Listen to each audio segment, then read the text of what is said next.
Tailgate's Week 4 preview show. I'm Dan Watkins, joined as always by John McKechnie. John, we're getting closer to that end of September milestone marker where, we talked about how out of Week 3 we think we're learning a lot more about these teams. Well, now we're getting into conference play, so we're really going to find out some of these teams like Auburn and teams like, who else do I want to say here? Off the top of my head, Michigan, Oklahoma, Nebraska, Utah, Texas Tech, all these teams, some of which, obviously I know Oklahoma and Michigan played each other. I don't want to make anybody mad right off the beginning, but some of these teams, they've had a bit of a warm-up here and really been going through the motions these first couple of weeks where now they play some more, better competition. Let's just put it that way to be nice to everybody here. So I'm excited for Week 4. I can't wait for this Big 12 game. I mean, there's games all around the country I can't wait for. But what are you looking forward to this weekend?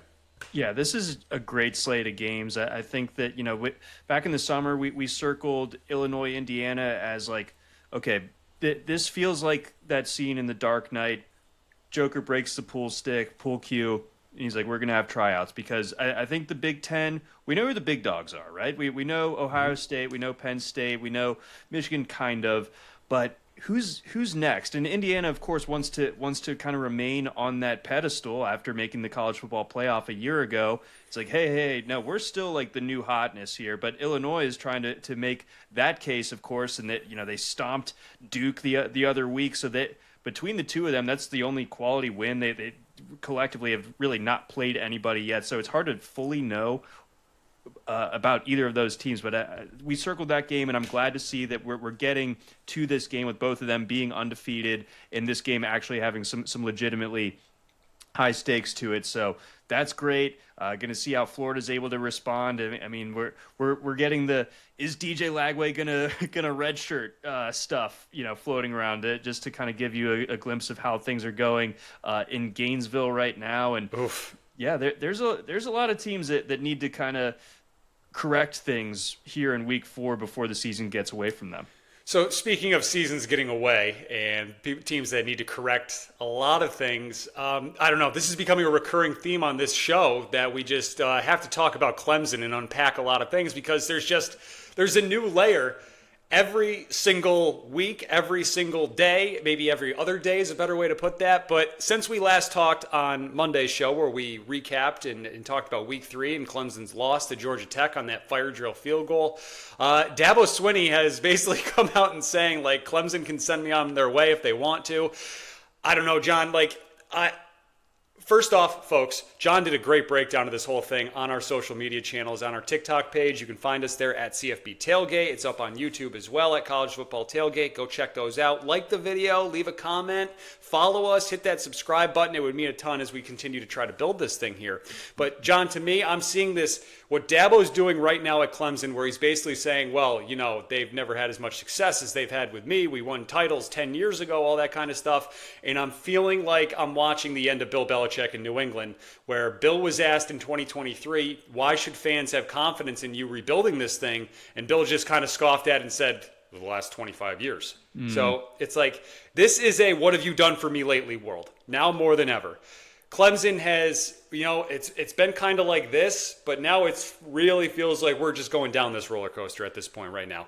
Yeah, we have kind of a Mad King situation here at Clemson, because I think what's made Clemson unique and great over the years is also something that makes their position as kind of a modern blue blood a little bit precarious, right? Like they were the last big program to adopt using the transfer portal. They were a program that loyalty to a fault, whether it was being too loyal to DJ Uiagalelei, like some of our commenters pointed out that I think are Clemson fans, or, I felt like things got really stale under Tony Elliott or Jeff Scott with the offense. And it's like, you're hanging on to a concept that really only worked when you had Trevor Lawrence and Justin Ross or Deshaun Watson and all those huge Renfro, pieces.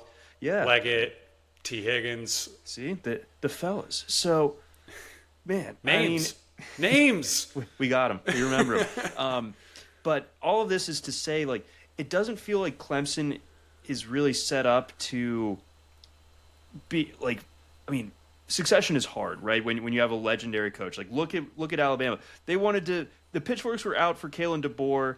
Like there were moles that are message board moles saying, "Hey, I saw the players using their phones. I saw the players ordering DoorDash the night before this game." Like, so like there's so much scrutiny and everything like that. But Alabama, at least, like, you had so much talent coming in. You are able to use the portal. You are able to use your branding. All this to say is, like, Clemson is in this weird spot where it's like if Dabo's going nuts and they need to kind of make a move at some point. And I'm not saying that it will. I think that is reactionary. I mean, we what's his face from Greenville a couple of years ago, that call, like, they're going to turn it around, I think, and get back to respectable. I make the point in the TikTok that they're going to be 6-2 here, but before too long. Like, it's cake basically until the Florida State game in November. But all of this is to say that, like, Clemson, weird spot where Dabo's kind of losing his mind a little bit out there and kind of mad kinging it. And if they get, like, it's always a weird question to ask a team like of these blue bloods, but what does the next guy look like? Like, how does succession look at a program like Clemson that doesn't do it like literally anybody else of their kind of stature? Yeah, and it's really strange. And, like, normally, like, going into this season, I was so high on this team. I picked them to win the national championship. Oh, yeah. And right now, I'm just like, I don't know. Like, Syracuse is getting 15.5. The way that Clemson's looked, like, are they going to be able to pull away by 3 scores on Syracuse right now? I don't know. But then at the same time, if Clemson goes and they, like, just wipe the floor with the Orange and they win that game like 30-3, I also be like, okay, that's the team I was expecting 3 weeks ago. So it's a really weird spot with Clemson where, as a bettor, I'm not going anywhere near them right now, like, on either side. Because, like, until I see this more and more and the books start adjusting and we have a much better picture probably in, like, I don't know, mid-October when we get close to that Florida State game, like, I don't really trust them one way or another. Yeah, that was, like, kind of my like lasting point is just they have to sit in this start for a while, right? Like, you start 1-2, and there's just nothing that they can really do, I don't think, on their schedule to change their perception until that Florida State game. Like, that you got, like you said, you got Syracuse, you've got North Carolina, Boston College, SMU. It's still not that it's, like, so far from a gauntlet that would make you think, okay, Clemson's got it all figured out. We're good here. Nothing to see here. So it's going to be like that. I think it's going to be a tenuous month or so, or 6 weeks or so for Clemson. I think we're going to see more kind of testy press conferences, because I think that he might start getting the questions like Brian Kelly did a week ago, like, what's wrong with the run game when they win? Like, they'll just, everything is going to be taken as a nitpick from Dabo, and it's going to get real adversarial, I think. Just don't beat your chest, like, on Saturday afternoon if you do wipe the floor with Syracuse. Because, we got to see a lot more from you and a lot more consistency from this team before you can get back to being said, well, of course we figured it out. We're Clemson. Like, no, you're not there yet. So once again, you can find John's full breakdown of that on our TikTok page at CFB Tailgate. You can follow us on Twitter at CFB Tailgate 25, and then at College Football Tailgate on YouTube, Spotify, Apple. If you can hit that like button, the follow button, hit that subscribe button. It won't cost you a thing. All it does is help us as we continue to try to build this show. And, of course, tell a friend to tell a friend. So speaking of telling your friends about what you might want to do, if you're in the fine area of Starkville, Mississippi this weekend, yes, the Bulldogs are taking on the Northern Illinois Huskies. Don't ever take them lightly. Don't ever take them lightly in the month of September. But if you're looking to, I don't know, do something besides watch football, John, you found just a wonderful event for the people going on down there in Starkville on Saturday. Well, no collective group of fan bases is better at, like, digging up dirt and spying on what other embarrassing behavior is coming out of the other's backyard than Mississippi.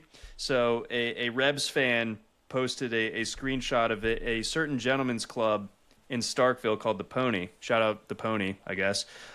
They are doing and I quote, a biscuits and gravy wrestling event on September 27th at 9 p.m. So that will be next Saturday. So if you're in the greater Starkville area, there's going to be biscuits and gravy and wrestling for your entertainment. I don't know what cover is at that establishment, if you can bring your cowbell or not.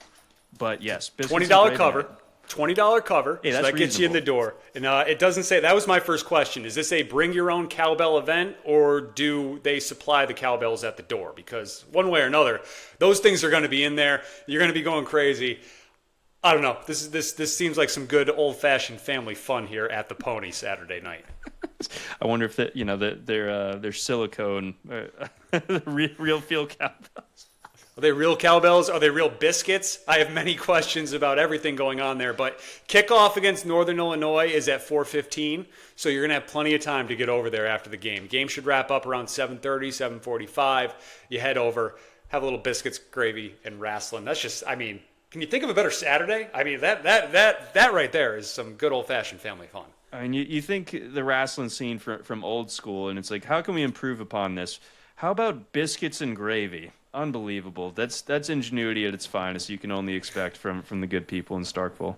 You're my boy, Blue. Don't you ever forget that. So what we like to do on this show with our weekly preview shows is we like to predict the headlines. We like to, try to look into the future, gaze into that crystal ball, and figure out what it is that we're going to be talking about on Sunday morning, Monday when you get back to the work in the world of college football. John, what are people going to be talking about at the water cooler on Monday?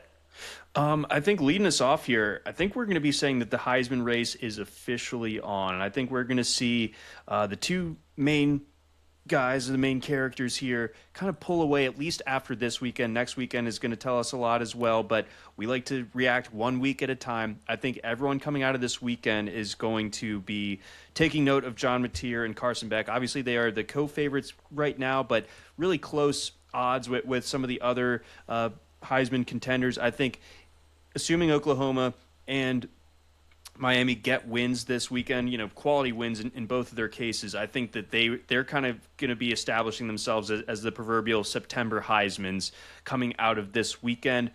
Next one, I got Red Raider realness, and we're going to do a bigger breakdown of this game coming up. It's a huge matchup between Texas Tech and Utah, but I did some diggings, and not to spoil it, but I came away a little bit more impressed with what Texas Tech might be cooking than what Utah's cooking. If they're able to win this one, I think that we see this Texas Tech team not only get favorite in the Big 12 type of respect, but this team could be a problem in the playoff type of respect. So Red Raider realness is my next one, and then I think the discourse of, is Bo Pribula a top 5 quarterback in the SEC? I think that we're going to start to see that chatter emerge, assuming that Mizzou does what I think it can do against South Carolina. I think it would be much better for Pribula and this narrative if Lenora Sellers plays and he beats Sellers straight up. But really, it's hard to ignore what Pribula has done so far this season. And I feel like the national discourse is about to catch up when it comes to him. I like that one a lot. Yeah, he's definitely balled out so far, and another big test for him in this Missouri team to see if they can just keep kind of just sneaking up there. I feel like nobody's really talking about them or giving them the proper respect. But I got a couple for us too. I'm going to go right back to that Texas Tech and Utah game. I'm going Salt Lake rock fight. I think this game is going to be fantastic. Now, we've learned in the past with Kyle Whittingham as the coach at Utah, when Utah is good, you don't exactly just walk into Rice Eccles and come out unbloodied. Like, if Texas Tech's going to win this game, they are going to be punched in the face repeatedly, and it's just going to be a matter of if they're still standing here. Where on the other side, you got Utah and Dampier, and they're going to be ready to go. Great quarterback matchup between Morton and Dampier in that one too, so really looking forward to that matchup. I just went this year's Indiana, ... Because we're going to find out, is this year's Indiana again? Or is it Illinois? A lot of people were talking about going into the season that Illinois is the team out of the Big Ten that could emerge from that middle tier and make that run towards the playoffs. So both these teams have had this game circled. Some fun notes about that one that we'll get to in a few minutes when we fully break that game down. But yeah, I feel like the hype and the discourse around the winning team in this game Saturday night, which is an NBC game too, so they're getting the full-on national spotlight treatment there, is going to be pretty wild, I think, going forward here as we fully enter Big Ten play. And then finally, I'm going to go Arnold's return spoiled. I was trying to work in some sort of I'll be back, like Arnold Schwarzenegger thing, but I couldn't really come up with the proper phrasing there for Jackson Arnold.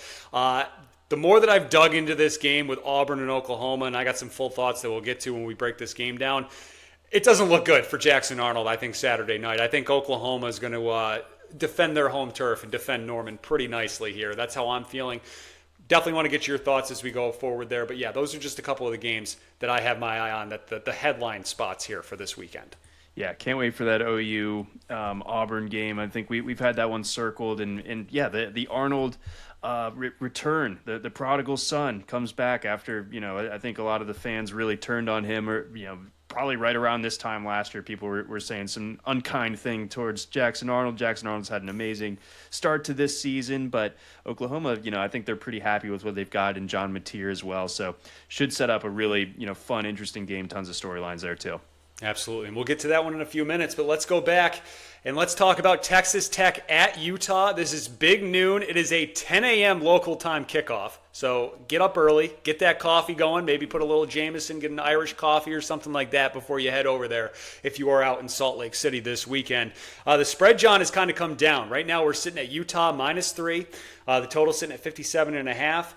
We talked about on Monday on our Week 3 recap show that this could be a Big 12 championship game preview, that this might just be part one of a two-part series between these two schools.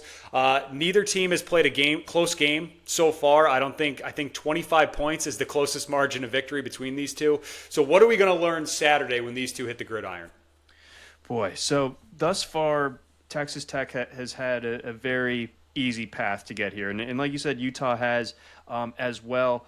But looking at some of the big metrics out here, FPI in terms of their efficiency, they respect the Texas Tech offense. They have them as the number 15 offense, and that's about what you expect. Maybe almost a little bit low as far as what you'd think from Texas Tech looking at their scoring. But FPI has them as the third-ranked defense so far, and that's crazy. And again, Texas Tech hasn't played anybody, so I'm gonna try to not repeat that caveat quite so much, but it is an important thing to remember. SP Plus, for example, pretty strong disagreement on the defense. They have them ranked 40.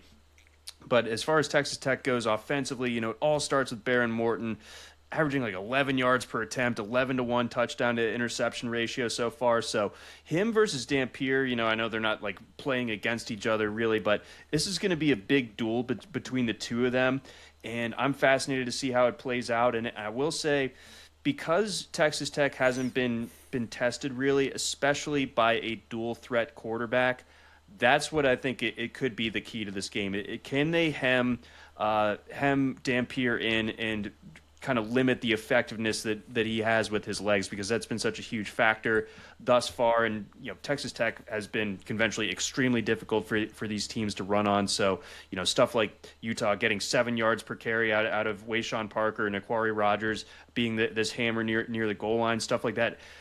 If we get into a situation where, and I know it's hack, we've said it about other quarterback matchups before, but I do think Texas Tech has that chance to make Utah and Dampier one-dimensional, and I think that creates a bigger problem for Utah than I think what Utah's defense can create for Texas Tech's offense. I think Texas Tech's offense a little bit more multiple. So when I'm looking at this game and I'm trying to figure out which way I'm going to go here, I really start looking at who has the better shot to slow down the opposing quarterback, because these two have just been awesome, as you were just laying out. Morton right now leading an offense that's averaging 66 points per game. They're the number 2 passing offense in the country at the moment. Dampier, we're Damp boys here on this show. We know how great he has been. The name I am looking at, the name I have circled, John, is Utah defensive end John Henry Daly. He leads the nation right now with 5 sacks. Now, Morton is a stereotypical, your typical pocket passer guy. If Daly can get into that backfield, I think he could have a monster game and really impact that Texas Tech offense and slow them down. Dampier's going to have to do, I feel like, everything on the Utah side, as you were kind of saying. And it's, I don't know. The way I look at these two, with Utah being at home, I feel like I lean more towards that Dampier's going to be able to figure this out, and the Utah offense will be able to figure this out at home, just because so many times in the past under Whittingham, they've figured it out. I mean, they've been incredible. They're 34-7 at home straight up since 2018, and 4 of those losses were last year when they were an absolute mess. I mean, I'm kind of getting the vibe It's not exactly like apples to apples here, but like remember when like USC a couple years ago would like go into Utah, or even Oregon a few years ago would go into Utah, and then like they would just get smacked. And like I'm wondering if we're going to see that play out again, if that's still a real thing with this Utah program. Yeah, and I think it's really up to Texas Tech to change that narrative, because I think that Texas Tech would absolutely fit that bill of, they're not scary, they're not tough, they don't have that same grit that Utah has, so they are going to end up looking candy, whatted out there, sort of like Caleb Williams and USC did, or the earlier Bo Nix and Oregon teams too. So that's definitely up to this Texas Tech team. I do think the Texas Tech has muscled up enough through the portal and everything to where I think that they're going to be up to the challenge here. I think the picture that we've painted, I look at that 57.5, and I think we're going under. Personally, Going under? Yeah, I feel like that's probably a pretty accurate. Like, I don't know. I don't have a feel on the total as I do on the side here, but I'll give you a couple trends as well, because Texas Tech 0-6 against the spread in their last 6 road openers, by the way. Joey McGuire has not had a ton of success on the road, just 6-10 straight up as the head coach at Texas Tech. I mentioned that Utah's been really good at home, 34-7 since 2018. And their last 8 conference home openers, John, 7-0-1 to the under. So you might be onto something there. Okay. A little bit of a trend that could be your friend. So I'll ask you, what's your pick? Are you making a bet on this game, or do you just have a strong lean? Well, I don't know if it's going to make the card the way that my thinking on the total is, but as a damp boy, it hurts me. I think Texas Tech goes in there and wins this game. I really do. So strong lean right now for me is Utah -3.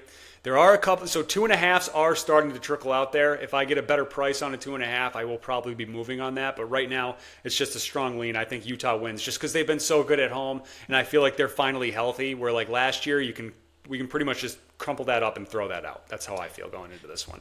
Oh yeah, last year does not exist in my mind. This is a whole new Utah outfit, and I think we love the pieces that they brought in and everything. I think we were really high on Utah coming into the season. They've looked as good as we could have expected. Again, these are two teams with strength of schedule thus far. Texas Tech the easiest, Utah the 119th toughest. So that'd be like the 13th easiest, something like that. So something like that. So we're going to see finally some battle testing here, and I'm excited. But right now, I'm thinking Texas Tech wins this one in something that fits more of what we're used to seeing from a Utah game, like a real close, hard-fought, physical type of matchup. But I think for once, Texas Tech actually has the guys to play that type of game.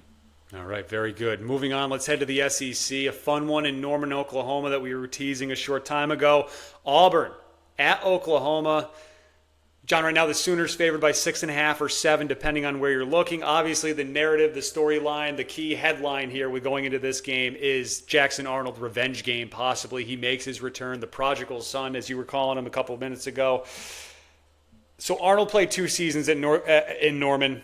I mean, they weren't anything special there. They kind of felt like he got run out of town after he was like anointed as being like our great savior there, where it turns out that John Mateer might actually be that great savior with the way he started this season. I don't know. I hear that revenge game narrative that always, piques my interest, gets me looking at it. But the more that I look at this one, I don't think this sets up very well for Arnold here on Saturday. He still is not really throwing the ball all that great right now with Auburn. I just think this is going to be a really tough spot for him. That crowd obviously is going to be ready to go. I don't know. The Oklahoma pass defense has been great. They're number 2 in the country right now, allowing less than 85 yards per game. We saw what they did to Bryce Underwood a couple of weeks ago. I have more confidence in Brent Venables drawing up a game plan to stifle Arnold than I do Jackson Arnold all of a sudden going in and turning into the guy that we all thought he was going to be 2 years ago. Yeah, I think that the issue of Arnold being able to maximize what is a very good receiving core, I think, is going to be a problem here in this spot. And I think Norman is somewhere venue-wise that I might have underestimated for that Michigan game, where it's crazy in there, it's loud, and I think when you watch the games, you're always like, My God, the fans are just right on top of the field. Like that, like there's like no room on those sidelines. So like the Sooner faithful are just right on top of you. And I just feel like this in this particular setup, the way that Oklahoma's rolling, with the way that they didn't sleepwalk last week, I think was impressive. And I think they're just going to be keyed up and ready to go. So the further that we go on, I think that Michigan game is just so big. It's a quality win that Auburn had, of course, at Baylor to start the season. So both of these teams are somewhat battle tested, but I'm really coming around on the idea of Oklahoma being like a major factor in the SEC, and that's not to say that I'm trying to slight Auburn necessarily. I still think Auburn's a very dangerous team, but on the road in this setup, when you don't really trust their passing game so much, they fall behind, and I think that it could get actually kind of ugly for this Auburn team. So yeah, and it kind of is like what we talked about really over the summer with Auburn, that the pieces are there. It just feels like they're for 2026, not necessarily for this season, where they're still just a year away. And I think that's going to kind of get exposed here. I do have some concerns still about Oklahoma. So we did our SEC power rankings on our previous show. Go back and check that out on any of our channels, at College Football Tailgate, at CFB Tailgate on TikTok. We both left Oklahoma a little low. And so I started kind of like doing a little soul searching, like, ooh, am I just sleeping on them? I feel confident still where I had them, still like in that like 8 to 9 range right now, just because I have questions about, one, the running game. They finally got a running back to 100 yards last week against Temple, 100 on the dot for Blaylock there. And then Oklahoma, John, has not forced a single turnover yet this season, which is interesting, I think, right now as we get towards the end of September, and something I think to keep an eye on. Yeah, they're going to need to start doing that, and turnovers can be something that's not always a little fluky. Yeah. But still, not one. For Venable's defense, I feel like that's particularly like that. That's why you kind of like raise an eyebrow about it. I would say so. I mean, that's a good point. That if the defense isn't creating havoc, then that is something to monitor. And yeah, I think Mateer kind of has to be the key to that rushing game, kind of in the same way that Arnold has to be the key to the Auburn rushing game. I don't think that Auburn's running backs are really all that necessarily, and I think they kind of feed off of the threat that Arnold is able to pose with his legs. But as it stands, I think that this is like a really good litmus test to see how far along Auburn is. But I think Oklahoma a little bit more fully baked right now. I like Oklahoma at home, and if I can still find that 6.5, I think I'm taking Oklahoma. Yeah, I was just going to ask you, what's your play on this one if you have one? If there are 6.5 still out there, I'd be very comfortable taking that with Oklahoma. I mean, I think it almost feels like they're due to force a turnover, and this would just be the perfect week to do it against this quarterback and this team coming in there. 100%.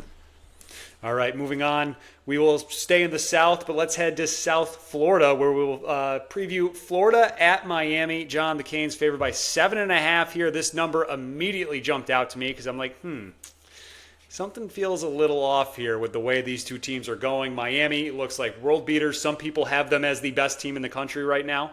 And then Florida, it's just, it's not looking good right now. DJ Lagway has not looked good. You were talking about there's the potential talk of that. There is the red shirt off ramp for DJ Lagway potentially here as Florida plays their fourth game. These two quarterbacks, these two teams heading in opposite directions. I don't know. I feel pretty strong about Miami. But I'll ask you, can Florida pull this off, and how would they pull this off if they do? Well, to answer your question, no. But to play the game, to play the game for our listeners' sake, how does Florida do it? Well, I think a really good starting point. Correct me if I'm wrong, but I think based on last week, you start by not throwing 5 interceptions. Yep. Okay. Step one. To me is huge. That's good. But, and sort of dovetailing off of that, you got to score more than 10 points, especially against Miami. I think you got to get Baugh a little bit more involved to get him rocking and rolling, because I think, Miami's front is really nasty, but I think you got to soften him up with Jaden Baugh and kind of set up a situation where Miami's defense is maybe a little bit playing more on an island against some of these Florida wide receivers and allow Lagway to kind of have more easy reads to make, everything like that. So that's in it. And I think, just what often wins football games generally is winning the turnover battle. So limiting the turnovers on your side and maybe turning Beck over, which, Beck, especially last year, when there was pressure in his face, he was terrible. I mean, the Ole Miss game, the Alabama game, especially in the first half, like there were moments where Beck was very flappable to say the least. And I think Florida's defense actually did a really credible job last week against good, at least what we think a good LSU offense in Death Valley. So they're gonna. I think that defense. I trust them to keep something of a lid on Miami's offense, at least in this particular exercise. But ultimately, I think that is asking a lot of this Florida team right now. I think that they're in a bit of a to draw on what alligators do in the swamp. They're in a death roll of their own doing right now, and I don't know if they're getting out of it.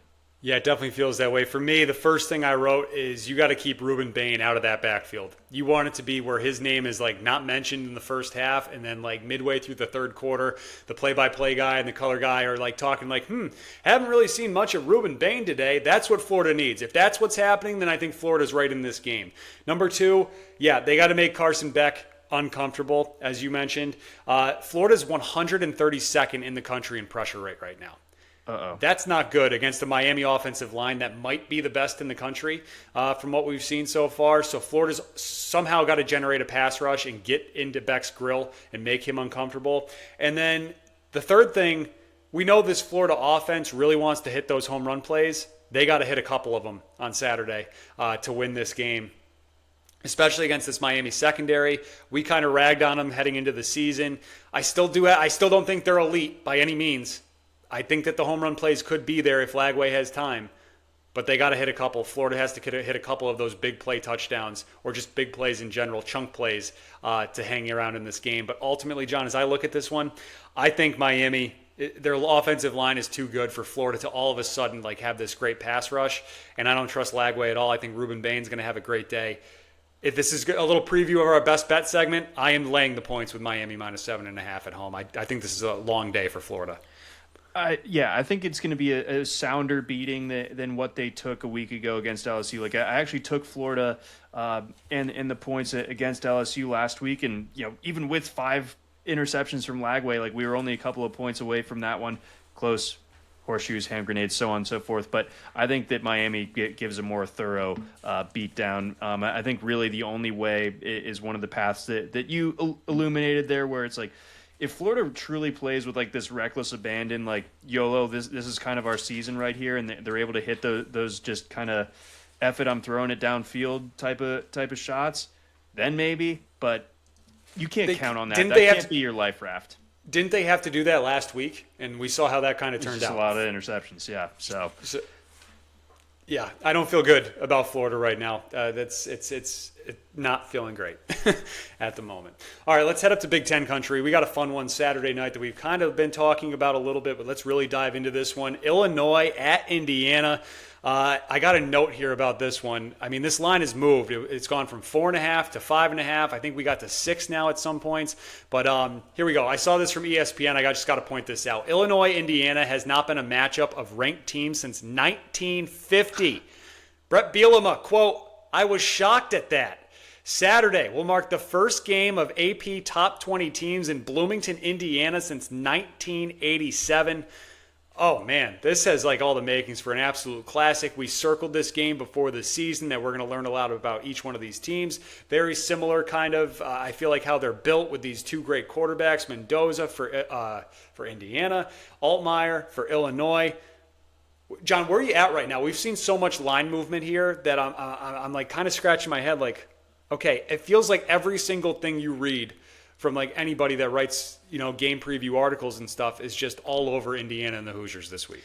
Yeah, I can't tell if it's just action or if there's actionable info, because as far as I could tell, at least on the offensive side, like there's a questionable starting running back for Indiana, or I'm sorry, for Illinois, and that's something, but that's not going to give you like a 1.5 worth of movement. So I'm struggling to find out exactly why. But I'm guessing that a lot of the money is just pouring in on the Hoosiers, and I understand it from the sense that like they're at home. I think that these are two really evenly matched teams according to the computers. We're talking about Illinois being rated 13th overall, Indiana being rated 10th overall. Indiana the better defense between the two of them thus far, but I think that probably is, even though these metrics are adjusted to opponent, like I do think it helps that Indiana's played literally nobody so far. I have a really tough time with this one. Lee Beebe also is going to be out for the season, I believe, for Indiana, so that shortens their running back depth a little bit. Indiana's defense, I think, is the best unit overall in this game, and they are at home, but I'm too confused by the line movement to make an official play on this game, for one, but also I stopped short of being that in on Indiana. I think Illinois hangs in this one and covers. Yeah, so I was doing a little diving as well on the injury front. So I guess the Illinois linebacker room is pretty banged up right now. They had two linebackers that did not play last week. They're still questionable for this one as well. So we'll see there. I like the two offenses a lot here in this game. The last time these two teams played a couple of years ago, obviously total different situations, but it was like they put up almost a combined 100 points. I think it was 48-45 was the final there. I'm not saying we're going to get that, but I do think we get some scoring here in this game. So, full transparency, I did play Illinois plus 5.5 earlier in the week, but this line movement has taken me back for I'm not giving that out as a official show play. I am on Illinois, but I'm not feeling great because the line is moving the opposite direction on me. If I had to go something, I would go over that 52.5. I do think we get points here, and these two coaches are going to want to try to score as much as they possibly can. Okay, so as succinctly as you can, when we're looking at the end of this game, what won the game for Illinois? It would have to be Altmaier. It would have to be Altmaier, and Altmaier is going to have a clean game, and they're going to have to turn over Indiana a few times. They have to be. I think Illinois would have to be +2 in the turnover margin, as well. I think they can get there. I just think that Indiana's had such an easy run to this point. As far as their strength of schedule, they're 117th toughest schedule so far. So yeah, the SOS has been an interesting thing to pull from in this show, especially given that Big 12 matchup as well. But I do think that I'm impressed that Illinois did what it did to Duke. Whereas me too. Indiana, it's you just kind of bloodied up, bad team last week after possibly, maybe catching some flack for not blowing out the first two teams enough. Yeah, so I think I will probably be giving out the over in this game as a play later, but I lean towards taking Illinois to cover, but I'm not making it an official show pick, if that makes sense. Yes. All right, so we'll stay in the Big Ten. I do have one other game I want to talk about.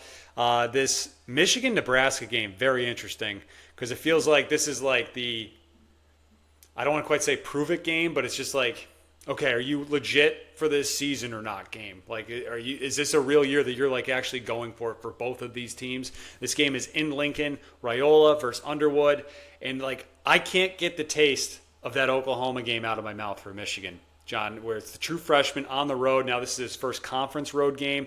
That place is going to be nuts on Saturday. I don't know, and Nebraska's a home dog in this one too. I thought this would, if anything, I thought it'd be a pick, but you're getting 2.5. I think there's a 3 on a couple spots. I like the Huskers here. Am I missing something? I don't think you are. Plus, you add on the fact that Sharon Moore can't coach this game. Right. So as much as we love Biff and as much as Biff hates sleeves, I'm worried about the Wolverines in this spot. I think that I only dipped my toes into the whole rule of 3. At third year things start to really turn around, but I think Nebraska's talent level is legit. I love the fact that they're at home, and I just feel like this is so. A few years ago, I think it was when Scott Frost was there. So obviously we know how this example is played out, but it was undefeated Nebraska versus undefeated Ohio State, and it was sort of this measuring stick game of what does this rebuild look like for Nebraska, and it was Adrian Martinez at the helm at the time. Is he going to be the guy that they all expected him to be, the guy that Nebraska chose over Joe Burrow? Obviously that didn't work out for Nebraska in that setup, but this particular iteration of the Huskers, I think the defense is good. I think the drawing on the environment there, like you did, it is an important detail here, especially with Underwood being a freshman, having only played one other really tough road game, and that one didn't go particularly well. I think the Huskers can win this one, and I think they will. win this one. I think that there's just a little bit too much working against Michigan here in this particular spot. If they don't have the ground game like absolutely humming, this is going to be a really uphill battle. I think they're going to need to give Underwood as much cover as they can. I know it's a totally different tune than what I was singing a couple weeks ago. Where I'm like, oh, Underwood's going to go into Norman, but you got to learn. You got to learn on the fly and adjust your takes here. And I think Nebraska sets up a little bit better here. Yeah. All right. Well, very good. I think we might hear a little bit more about that one in our best bet segment. So let's talk about our best plays for week 4, John. Saturday, September 20th. Last week was rough. We went 4-9. We got to bounce back and help the people. What do you got for this week in week 4? Give us your card. Okay, we're going to help the people this week. We have 5 plays on the card, and we might add a 6th. I do like Miami minus 7.5 against Florida. I am a believer in that one. Give me NC State getting 3.5 against Duke. CJ Bailey can't quit him.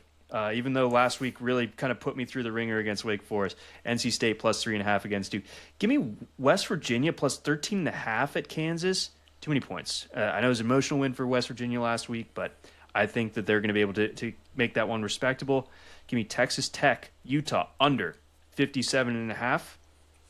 And give me, throwing shade at Texas has been a thing for us this week. Oh, are you going to do Houston. Give me Sam Houston plus 39.5. Give it to me. Oh, God. All right. And then this one, more general discussion. Why is Maryland plus 10 when they were plus 6.5 earlier this week? I'm wondering what's going on there as well. Like, I was like, okay, that's one of those too good to be true lines where I'm just like, okay, what am I missing looking at this one? Because Wisconsin they stink. They're bad. Like they stink. I don't know. And I think Maryland can hang around within a touchdown in that one. I think so too. Malik Washington is legit. I know Maryland's been terrible on the road in Big Ten play since they joined the Big Ten, basically. But I think that this is a year where, in a particular setup with this team, where they can do it. I don't think that if Wisconsin gets Billy Edwards back, that changes 3.5 points worth of value there. Billy, who Maryland showed the door to, I don't think so. Lock it in. Do it. Come on, Terps. All right, there we go. Very good for me. I already gave us ECU plus 7.5. I like that spot a lot with BYU traveling across the country. Let's go SMU plus 7. This could be the final iron skillet game for a while. This game is always bonkers. I think SMU can hang within a touchdown here. Let's go Buffalo. Minus 6 taking on Troy. Troy's quarterback just broke his collarbone last week. Their backup is not very good. I don't think they're going to be able to hang around there with Buffalo. I'm going to that West Virginia-Kansas game as well, John, but I am going with the over, 54.5. When those two teams meet up, usually it's fireworks, and as we've seen, Jalen Daniels can put up a ton of points, and this Kansas defense is nothing special, too. I think West Virginia can find theirs. Miami minus 7.5 is a play for me as well. That's our 2-unit play, I guess, for this week. Indiana, Illinois, I'm going over 52.5. I love these two offenses. Questions about the defense, I think we get points here in that one. Friday night, Iowa at Rutgers. Let's lay the 2.5 with Iowa. I think they're just a different class from Rutgers, and I think even on the road on a short week, they can win this game by a field goal. And finally, I talked myself into it during our last segment, Nebraska money line at plus 110. I think the Huskers win at home here against Michigan, who I got questions about. Skurs. All right. Yeah, that game is going to be sick. This whole weekend is going to be awesome, y'all. Like, get excited. There's some seriously important games going on, and some great picks that I think we just tossed out there. Very good. So once again, you can find all of our plays and stuff on our Twitter page at CFB Tailgate 25. Find us on TikTok at CFB Tailgate. Our show at College Football Tailgate on YouTube, Spotify, Apple.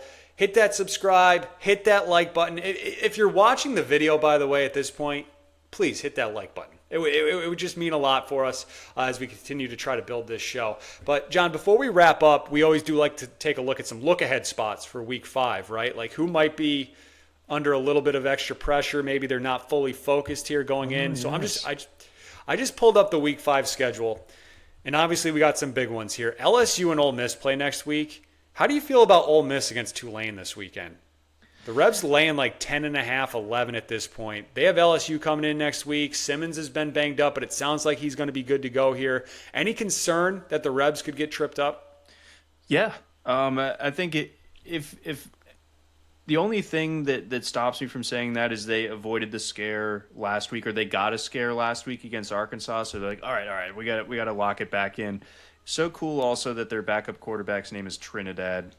That's just It's a good one. I think he was at like Ferris State. I did some reading on him, and he's a beast. So impressive stuff from him. But I think that is it of like the teams in a actual danger spot, like not just can they cover this huge number, but like could they actually lose? I think that's the one to circle. But I would say that I'm sticking with Ole Miss there. But it's one to keep an eye on in the 3:30 window. And then I got to throw the other one out here. Oregon plays Penn State next week. Oregon, we got the Civil War this weekend. Oregon State. The Ducks are favored by 35.5. I'm not asking you can Oregon State pull off the upset, but could they cover? Oh, boy, a week ago I would have said yes, but the way that Oregon State got just pilloried by Texas Tech, I'm like, oh, they really might suck. So as much as I like Malik Murphy and Trent Walker, the rest of that team I think they're in for a long Saturday. Yeah, probably. And we've seen so far this season. I mean, I don't know. Has Oregon State's coach said anything about the NIL funds in Eugene? Because like we know I'm nothing sure will he's get kept his Dan mouth Lanning. shut. Yeah, it's like okay, so maybe Dan Lanning takes his foot off the gas. I don't know. Rest some guys in the second half because that next week that's going to be. I can't wait to talk about that one. But yeah, 35.5, and I think that line moved a touchdown this week. Like I think it did. I think it opened at 27. Yeah, more than a touch. I think it might have moved 8 points. That's insane steam right there for Oregon. But yeah, just a couple of interesting spots there this weekend. I think to kind of look ahead at. And then finally, we talked about this off air. I do before we wrap this up. Notre Dame takes on Purdue Saturday. In South Bend, the Irish are favored by 25.5, 26 points right now. I almost made them a best bet for this weekend because I'm getting that kind of similar vibe from a year ago where like Notre Dame comes off that loss to Northern Illinois and they just took out all of their frustration on Purdue. I think the final was like 66-7. Notre Dame had almost 700 yards of offense in that game. Purdue is still not good. Yes, they cover. We had them as a best bet. They did cover for us last week against USC. But I could see this happening again this week where Marcus Freeman just tries to get his team pumped up and fired up, and like they just go out there and just wipe the floor, steamroll, whatever expression, metaphor you want to use. They just inflict a lot of pain on Purdue. Okay, so we all know that Purdue's gotten their butt kicked a time or two. I think last year's was actually historic. Like it was. The numbers that Notre Dame was able to put up on them, it was like some of the worst beatings in Purdue program history. 0-2 Notre Dame, real salty after last week. Yeah, I wouldn't want to be Purdue. I wouldn't want to be anybody going up against the Irish this week, especially in South Bend, especially again a team of Purdue's ilk. I think that that's going to be a tough one for the Boilers. Yeah, let me see if I can find like some exact notes here from this game. Let me just see. Let's see. Last year, the Irish were favored by just 7 points going into that game. They outgained the Boilermakers 578-162 in a 66-7 win, the worst loss in Purdue history. The Irish are also 7-1-1 against the spread in their last 9 against Big Ten opponents, by the way. And I think that one loss was to Ohio State in the national championship game where they did not cover. But yeah, pray for Purdue this weekend. That's all I can really say. This could be very, very ugly. So that's all I got. I think it's good to kind of put the parental advisory out for people at 3:30 to when NBC's on your channel guide, make sure the children aren't in there. Yeah, it's a good time to get the kids a snack and put them in like the other room there. But anyway. Not biscuits and gravy though. Not biscuits and gravy. No. Leave the biscuits to Starkville on Saturday. All right, that's going to do it for us. Our Week 4 preview show, College Football Tailgate. I'm Dan Watkins. He's John McKechnie. John, best of luck this weekend, and let's have a good week for a change here. The last 2 weeks have not gone well for us. It's coming. All right, very good. Thanks, guys.